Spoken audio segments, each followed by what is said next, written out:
হাজোৰ ডিমুৰ ১ number যুৱক চন্মাগুৰিত শোকৰ ছাপ মাতৃৰ মৃত্যুৰ ৪ দিন পিছতে বৰপুত্ৰৰ অকাল মৃত্যু এগৰাকী দক্ষ স্বাস্থ্যকৰ্মী ৰূপে পৰিচিত আছিল পুত্ৰ প্ৰণৱ দাস ৪ দিন পূৰ্বে মাতৃ মলয়া দাসৰ মৃত্যু হৈছিল বৃহস্পতিবাৰে হঠাৎ অসুস্থ হৈ বৰপুত্ৰ প্ৰণৱ দাসৰ মৃত্যু হয় প্ৰণৱ দাসৰ মৃত্যুৰ পিছত অঞ্চল জুৰি পৰিছে শোকৰ ছাপ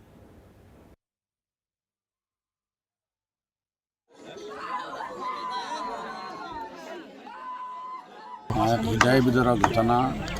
১ নং দুবকগাঁৱৰ প্ৰণৱ দাসৰ মাতৃৰ বিয়োগৰ ৪ দিন পিছত বৰ ডাঙৰ পুত্ৰ প্ৰণৱ দাসৰ যোৱাকালি আকস্মিক মৃত্যুত আমি মৰ্মাহত হৈছোঁ আমাৰ এই অঞ্চলৰ এজন সৰবৰাহী আমাৰ যুৱক আছিল এজন ভাল প্ৰাক্তন আমাৰ ফুটবল খেলুৱৈও আছিল আৰু তেওঁ জাপিয়া প্ৰাথমিক চিকিৎসা কেন্দ্ৰত কৰ্মৰত অৱস্থাত আছিল আৰু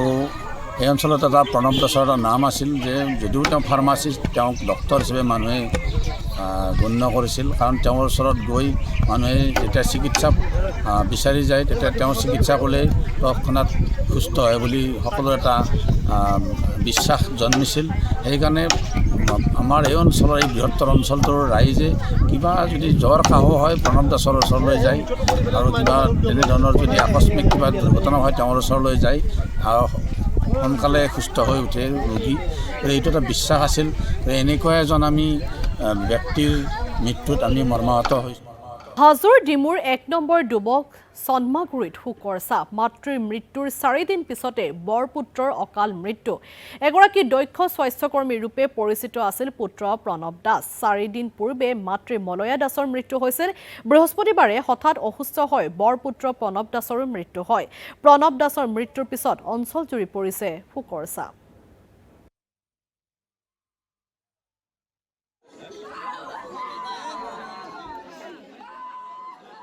হৃদয় বিদাৰক ঘটনা ১ নং দুবকগাঁৱৰ প্ৰণৱ দাসৰ মাতৃৰ বিয়োগৰ ৪ দিন পিছত বৰ ডাঙৰ পুত্ৰ প্ৰণৱ দাসৰ যোৱাকালি আকস্মিক মৃত্যুত আমি মৰ্মাহত হৈছোঁ আমাৰ এই অঞ্চলৰ এজন সৰবৰাহী আমাৰ যুৱক আছিল এজন ভাল প্ৰাক্তন আমাৰ ফুটবল খেলুৱৈও আছিল আৰু তেওঁ জাপিয়া প্ৰাথমিক চিকিৎসা কেন্দ্ৰত কৰ্মৰত অৱস্থাত আছিল আৰু এই অঞ্চলত এটা প্ৰণৱ দাসৰ এটা নাম আছিল যে যদিও তেওঁ ফাৰ্মাচিষ্ট তেওঁক ডক্টৰ হিচাপে মানুহে গণ্য কৰিছিল কাৰণ তেওঁৰ ওচৰত গৈ মানুহে যেতিয়া চিকিৎসা